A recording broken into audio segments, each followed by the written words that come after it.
মধ্যপ্রাচ্যের চলমান উত্তেজনার মধ্যে নতুন কূটনৈতিক মোড় নিয়েছে পরিস্থিতি। যুদ্ধ বন্ধে ইরানের সঙ্গে আলোচনার কথা তুলেছেন মার্কিন প্রেসিডেন্ট ডোনাল্ড ট্রাম্প। আর এই ঘোষণার পর ইসরায়েলে তৈরি হয়েছে হতাশা ও বিভ্রান্তি।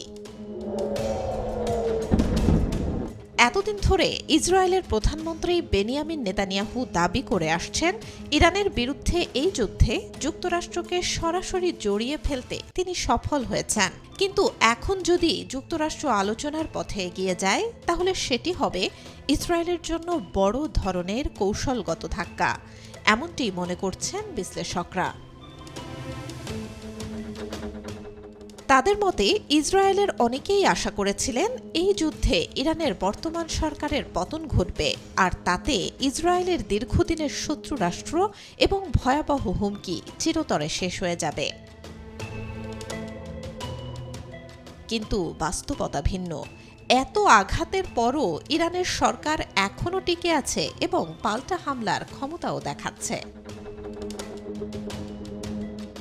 আলোচনার বিষয়ে ইসরায়েলের সঙ্গে যুক্তরাষ্ট্র আগে থেকে কোনো পরামর্শ করেনি বলে ধারণা করছেন বিশেষজ্ঞরা। অর্থাৎ ইসরায়েলকে সরিয়ে যুক্তরাষ্ট্র এখন নিজস্ব কূটনৈতিক পথেই এগোতে চাইছে।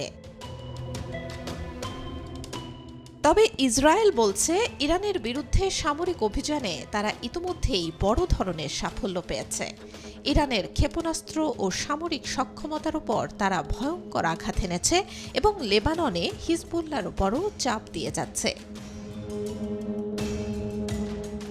বিশ্লেষকদের একটি অংশ মনে করছেন, যদি এই যুদ্ধের মূল লক্ষ্য হয়ে থাকে ইরানের সামরিক শক্তি দুর্বল করা, তাহলে সেই লক্ষ্য অনেকটাই অর্জিত হয়েছে। আর এই পরিস্থিতিতে যুক্তরাষ্ট্র হয়তো যুদ্ধের বদলে কূটনৈতিক সমাধানের দিকেই এগোতে চাইবে।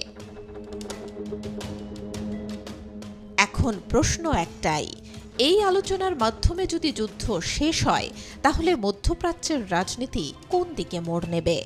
আর ইসরায়েল কি সত্যিই এই কূটনৈতিক সমীকরণের বাইরে চলে যাচ্ছে? পরিস্থিতি দ্রুত বদলাচ্ছে, তাই পুরো বিশ্বের নজর এখন মধ্যপ্রাচ্যের দিকে। এই সংঘাত শেষ পর্যন্ত কোথায় গিয়ে দাঁড়ায়, সেটাই দেখার জন্য মুখিয়ে আছে পুরো বিশ্ব। Desk report, B news 24।